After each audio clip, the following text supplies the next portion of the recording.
So eto na, may reklamo si Coach Yengyao pagdating sa tawag ng mga referee matapos ang kontrobersyal na pagsundot ni Ian Sanggalang sa mata nitong si Aaron Fuller. Itong nangyaring Game 3 nga, even na tinalo nila dito ang Magnolia at hawak nila ang 2-1 lead sa best of 5 series. Kailangan nga raw na ayusin pa ang sistema pagdating sa technical referees na naka-duty ngayong playoffs. Ganon din ang demand nitong si Coach Chito Victolero after natalunin naman sila ng Ross sa overtime game. Maraming ang miss call ang nangyari nga raw sa nangyaring laban na to at sana nga wag na nga raw maulit pa ito sa susunod na laban nila at Calvin Abueva may banta ngayon sa Rain or Shine na hindi pa tapos ang laban nila at nag-uumpisa pa lang ngayon ang pag-init nila sa playoffs. Wag na natin patagalin at pag-usapan na natin yan. Hawak ng Ross ang 2-1 lead sa Game 5 series ng playoffs na to kontra dito sa Magnolia. After natalunin nga nila ito sa Game 3 hindi kontento itong si Coach Yengyao sa nangyaring laban na yan. After na sobrang daming araw na miss call ang nangyari sa laban na to na dapat nga raw hindi na ulit mangyari sa parating na laban nila sa Game 4 dahil sobrang crucial nga naman talaga ng game na to at alam natin na isa sa pinaka-vocal coach itong si Coach Yengyao. Kaya naman talagang maraming mapapansing negatibo ang coach na to at isa pa sobrang eksperyensado na ito pagdating sa finals. At kung magpapatuloy nga raw ang ganito may involve lalo na ang mga players sigurado nga raw na maaaring masira ang laro ng mga ito dahil sa maling tawag na ginagawa ng mga referee.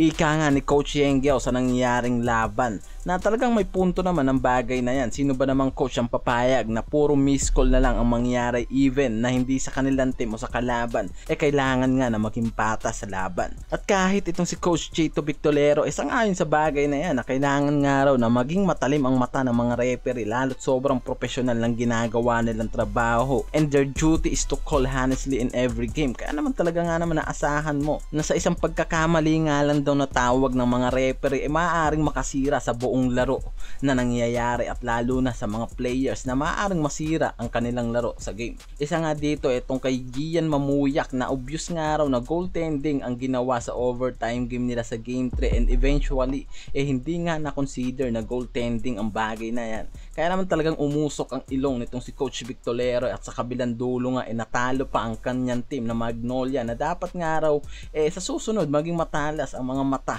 lalo na ng mga referees na naka-duty sa game at mga coach and staff na sa susunod nga raw wag na mangyari at wag nang pahintulutan na mangyari ang bagay na yan muli lalo na pagdating sa finals dahil alam natin na malaking issue at gulo ang mangyayari sa oras na mangyari muli ang bagay na yan. Isa pa sa pinag-uusapan ngayon itong sinabi ni Davis Calvin Abueva sa nangyaring game na hindi pa nga raw tapos ang laban at marami pa silang gagawing adjustment pagdating sa sistema at mga players nila ngayong series. Alam natin na isa itong si Davis na very competitive sa loob ng court at di naman talaga malabo nga raw na magawa pang makahabol ng Magnolia sa series na to. Lalo't nagagawa nga raw nila ngayong pagandahin pa at i-improve pa ang kanilang run ngayong playoffs at talagang hindi pa tapos ang kampanya nga raw nila ngayong playoffs. Kung madidepensahan pa nga nila ang Ross sa Game 4 malaki pa nga raw ang tsansa ng Magnolia na pumasok sa semis kung maitatabla nga lang daw nila ngayon ang series na to. At sigurado ako na mas maganda kung aabangan na lang natin ang parating na laban ng mga yan at kung magawa nga na mangyari ang sinabi